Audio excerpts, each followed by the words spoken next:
만약에 내가 물고기가 된다면 어떨까? 그러면 개들 속에 몰래 잠입해서 하루 종일 뭘 하고 사는지, 언제 먹고 언제 자고 뭘 먹는지 알 수 있지 않을까? 그러면 물고기를 낚는 건 그야말로 땅 짚고 헤엄치기가 될 텐데, 저는 낚시를 갔다가 꽝치고 돌아온 날이면 한 번씩 그런 상상을 해봅니다.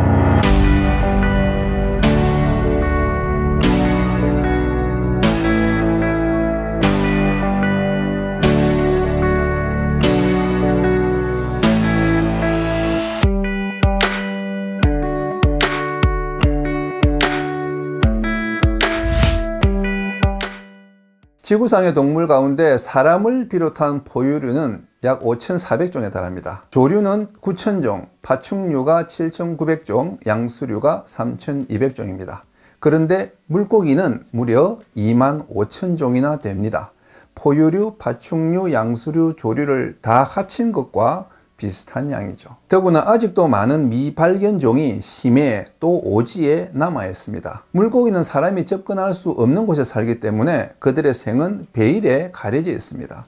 의료학자들도 물고기의 지능과 생존 능력을 제대로 알지 못합니다. 우리가 그렇게 낚시를 다녀도 도무지 물고기를 이해 못하는 이유는 물고기가 인간과 너무 다른 동물이기 때문입니다. 가장 큰 차이는 피의 온도죠. 우리는 피가 따뜻한 온열 동물이지만 물고기는 냉혈 동물입니다. 왜 물고기는 냉혈 동물이 되었을까요? 물속은 공기보다 춥기 때문에 온열 동물로 살려면 체온을 유지하기 위해서 엄청나게 먹어야 합니다. 즉 에너지 효율성을 위해서 물고기는 냉혈 동물이 된 겁니다. 그래서 물고기는 2달 넘게 굶어도 안 죽습니다. 사람은 보름만 굶어도 체온이 떨어져서 죽지만 물고기는 전혀 먹지 않고도 혹한이나 가뭄 속에서 살아남을 수가 있습니다. 대신 냉혈 동물은 결정적인 단점이 있죠. 온도 변화에 따라서 활동성이 급변합니다. 사람은 추워도 체열을 내면서 활동할 수 있지만 물고기는 추우면 이 체온이 같이 떨어지기 때문에 활동을 멈춥니다. 그리고 소화 효소 분비가 멈추어서 먹어봤자 소화를 못 시킵니다. 그래서 갑자기 수온이 내려가면 물고기가 입질을 안 하는 겁니다. 만약에 물고기가 온열 동물이라면 우리가 꽝칠 확률은 훨씬 줄어들 겁니다. 하지만 불행히도 물고기가 냉혈 동물이기 때문에 우리는 수시로 허탕을 칠 수밖에 없는 것이죠. 낚시인들의 무수한 실패는 그렇게 사람과 다른 이 물고기의 생태를 몰라서 빚어지는데, 그 중에 대표적인 오류가 물고기를 사람처럼 생각하는 것입니다. 특히 몇몇 인기 낚시 대상어는 거의 사람 수준의 지능을 가진 것으로 생각하죠. 여기서 낚시인들의 불행이 시작됩니다. 우리나라에서 가장 많은 낚시 인구를 보유한 붕어를 한번 볼까요? 붕어는 상당히 영리한 물고기라는 평가를 받습니다. 사자 붕어는 영물이다라고 말하는 사람도 있습니다. 하지만 붕어의 지능은 그렇게 높지 않습니다. 이 사진을 한번 봐주시죠. 충남 서산 팔봉수로에서 낚인 45cm 대물 붕어입니다. 이 붕어를 낚은 클럽비바의 김영민 회원은 붕어 입속에서 바늘을 빼다가 깜짝 놀랐다고 합니다. 입속에 또 다른 바늘이 하나 더 박혀 있었던 거죠. 그러니까 바늘에 걸렸다가 달아난 붕어가 그새 까먹고 또 낚인 겁니다. 그런데 더 놀라운 사실, 이 붕어는 전날 오후 6시에 김영민 씨가 놓친 바로 그 붕어더라는 겁니다. 정확히 13시간 전에 목줄이 터져서 놓친 붕어가 그 다음날 아침 똑같은 낚싯대에 또 입질한 겁니다. 그 붕어가 전날 김영민 씨가 놓친 붕어란 증거가 있냐고요? 붕어 입속에 박힌 그 바늘의 목줄이 김영민 씨만 사용하는 초록색 목줄이었습니다. 사자 붕어는 영물이다 라는 이미지를 무참히 깨는 사건인 것이죠. 불을 비추면 붕어가 달아난다는 말도 사실이 아닙니다. 붕어는 밝은 달빛에 활동이 줄어들 때는 있지만 랜턴 불빛에는 크게 동요하지 않습니다. 밤에 수초 직공 낚시를 해보면 바로 알 수 있습니다. 어둠 속에서 좁은 수초 구멍 속에 찌를 세우려면 할 수 없이 서치라이트를 켜야 되는데, 불을 켜고 찌를 세워도 곧바로 월척 붕어가 입질하는 경우가 많습니다. 그리고 가로등이 환하게 켜져 있는 곳에서는 밤낚시가 잘 안 될 것 같지만 어두운 곳보다 오히려 밤낚시가 더 잘 됩니다. 말소리도 상관없습니다. 저는 전화통화 하다가 입질을 받는 경우가 많습니다. 그래서 입질이 없으면 괜히 여기저기 전화해보는 안 좋은 습관까지 생겼습니다. 제가 대물 낚시를 배울 때는 말도 못하게 하고 기침 소리도 못 내게 했는데 정숙한 낚시 습관을 기르는 좋은 훈련이 되기는 했지만 좀 과한 면도 있었다고 생각합니다. 그러나 발소리는 해롭습니다. 붕어는 이 땅의 진동에는 민감하게 반응하기 때문이죠. 감성돔도 지능이 과대평가된 물고기입니다. 대표적인 오해가 감성돔은 걸면 무조건 잡아내야지 만약에 걸었다가 놓치면 주변 물고기들까지 다 몰고 달아난다는 겁니다. 그렇지 않습니다. 낚시를 해보면 터뜨리는 사람에게 계속 입질하는 경우가 많습니다. 심지어 놓친 감성돔이 다시 입질하는 경우도 있습니다. 이 사진을 한번 봐주세요. 바늘이 2개가 들어있죠. 방금 전에 줄을 터뜨린 참돔이 다시 입질한 겁니다. 감성돔도 이렇게 바늘 2개를 물고 나온 사례가 많습니다. 바늘에서 탈출한 감성돔이 경보를 발령해서 주변의 동료들까지 몰고 동반 도주한다는 상상은 이 감성돔의 지능을 사람 수준으로 오인한 데서 비롯된 착각입니다. 그러니까 옆 사람이 고기를 걸었다가 놓쳤다고 눈총 주지 마세요. 놓친 것도 서러운데 구박까지 하면 얼마나 서럽겠습니까? 제가 이런 말을 하는 것은 물고기를 전능하라고 폄하하려는 게 아닙니다.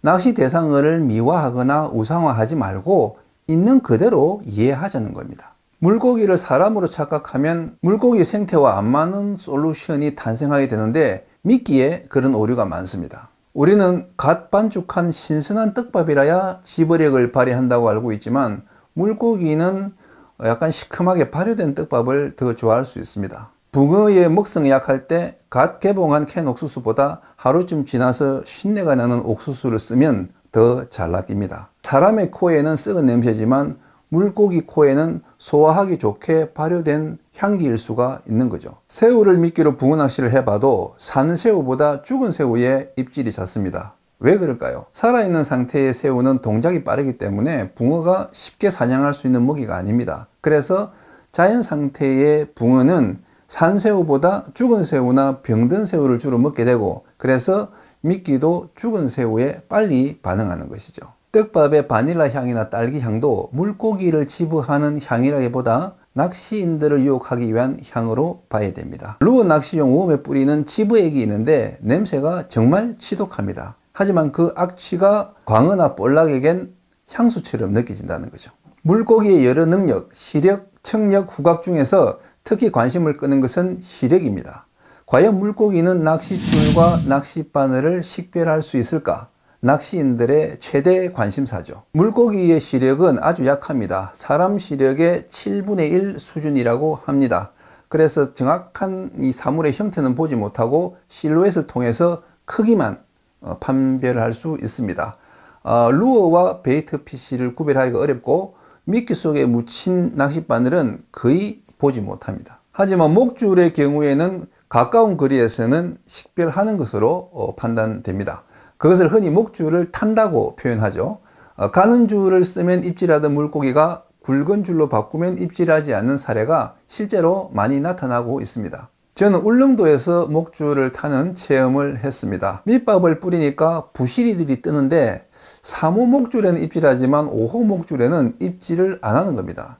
그런데 80cm급의 대물들이라서 이 3호 목줄에는 걸어봤자 다 터지는 거예요. 그래서 고민하다가 어두운 심층까지 깔아앉히면은 굵은 목줄에도 입질하지 않을까 하는 생각이 들었습니다. 그래서 5호 목줄로 전유동을 해서 깊이 깔아앉혀 봤더니 8m 수심에서 입질하는 거예요.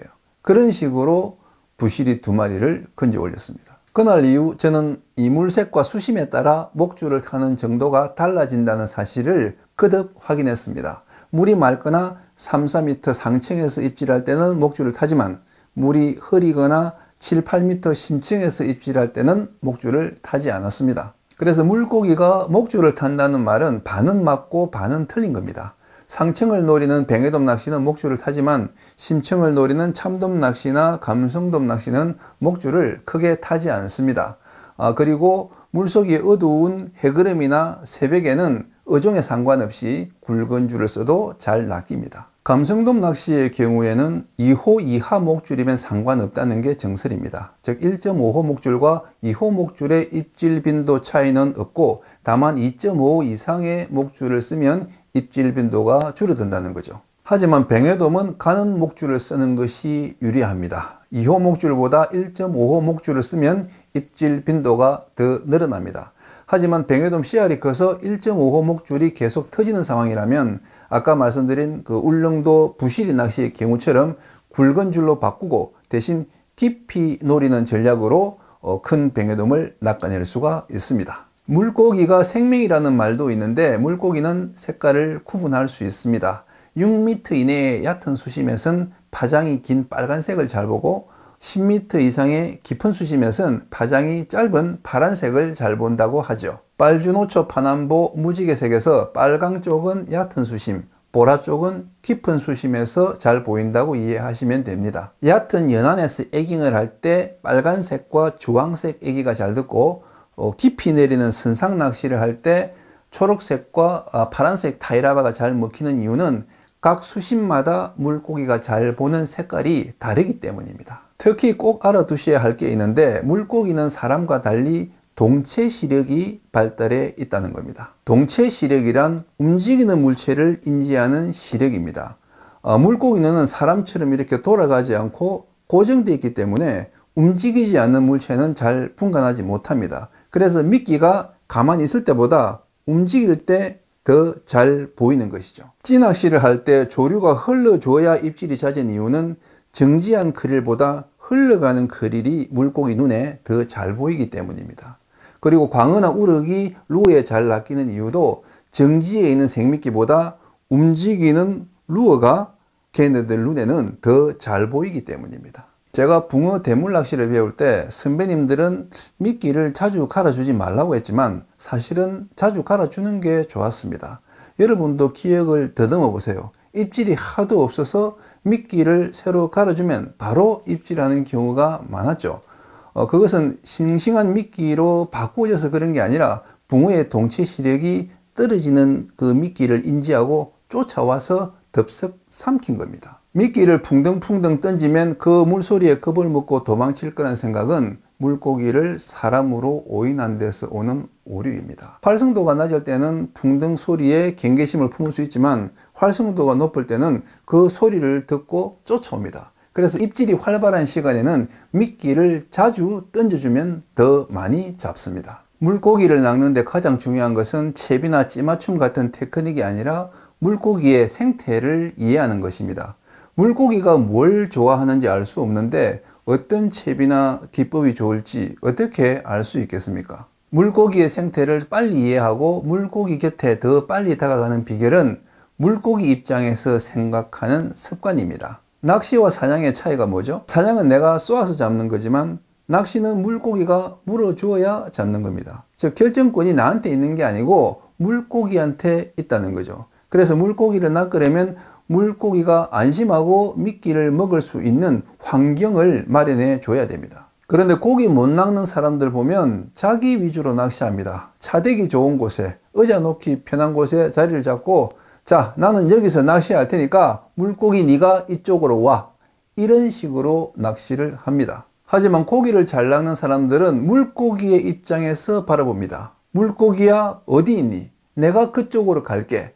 이게 고수들이 낚시하는 자세입니다. 그런 낚시의 극한을 추구한 낚시인이 이제는 고인이 된 갓낚시 창시자 서찬수 씨입니다. 서찬수 씨는 경남 마산 출생으로 경남 지역 소류지를 기반으로 갓낚시를 확립했습니다. 갓낚시란 얕은 물 가장자리에서 붕어를 낚는 기법입니다.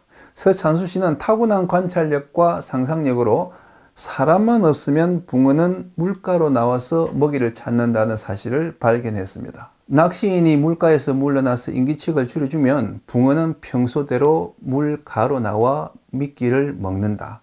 가장 좋은 낚시법은 붕어가 사는 환경을 최대한 건드리지 않는 것이다. 서찬수 씨는 그런 생각을 바로 이런 낚시를 통해서 증명했죠. 앉을 자리를 다듬거나 좌대를 놓는 대신 뒤로 완전히 물러나서 낚싯대까지 땅 위에 올린 채 아무도 생각지 못한 방법으로 월척을 낚아냈습니다. 제가 서찬수의 갓낚시를 처음 기사로 썼을 때가 99년이었는데 그야말로 민물낚시의 센세이션을 몰고 왔습니다. 낚시인이 없어야 물고기가 다가온다는 참새 소쿠리 이론과 먹이를 찾는 물고기는 얕은 사냥터로 직행한다는 길목과 식당 위로는 붕어 낚시뿐만 아니라 바다 낚시에도 통용되는 진리였습니다. 서찬수 씨는 낚시방송 촬영을 할 때는 후원업체 제품을 홍보해 주기 위해서 받침틀도 펴고 파라솔도 사용했지만 혼자서 낚시할 때는 붕어에게 경계심을 준다고 그런 장비들을 쓰지 않았습니다. 의자도 놓기 힘든 삐탈에 앉아서 서너 대만 조용히 펼쳐서 낚시를 했죠. 포인트를 볼 때는 붕어 입장에서 봐라. 네가 붕어라면 지금 어디 있겠노? 서찬수 씨가 늘 하던 말이었습니다. 붕어가 있는 곳을 찾아내는 감각, 붕어가 불편하지 않게 하는 배려가 놀라운 조항을 만드는 갓낚시의 비밀이었습니다. 그런데 서찬수 씨는 어떻게 알았을까요? 낮에는 바닥이 환히 보이는 40cm 수심의 물가에 밤만 되면 붕어가 먹이를 찾아 나온다는 사실을 말입니다. 저는 서찬수 씨와 20년 넘게 낚시를 했습니다. 그는 한마디로 노력하는 천재였습니다. 1년 365일 거의 매일같이 출조를 하면서 낚시만 하고 오는 게 아니라 올챙이, 번데기에 삶은 마늘까지 온갖 것을 또 미끼로 달아서 실험해보고 물가에 새우를 뿌려두고는 붕어들이 언제 와서 먹는지 관찰하고 자나깨나 붕어 생각, 앉아나 서나 붕어 추적, 그렇게 30년 세월을 흘려보낸 끝에 얻은 깨달음이 갓낚시였던 거죠. 입문자 여러분, 낚시 입문 1년 안에 고수가 되는 마지막 비결은 물고기를 알고 물고기의 입장에서 생각하는 것입니다. 사람의 눈높이로 바라보지 말고 특별한 대상을 하고 우상화하지도 말고 그냥 물고기 그 자체로 이해해 주십시오. 그리고 포인트를 고르고 전략을 짤 때마다 내가 감성돔이라면, 내가 뱅에돔이라면 그런 질문을 습관처럼 던지세요. 그렇게 1년만 낚시를 하면 지금과는 완전히 다른 안목을 가지시게 될 겁니다. 말로는 설명하기 힘들지만 그냥 느낌으로 알 수 있는 자연의 변화에 본능적으로 대처하는 낚시 고수가 될 수 있습니다.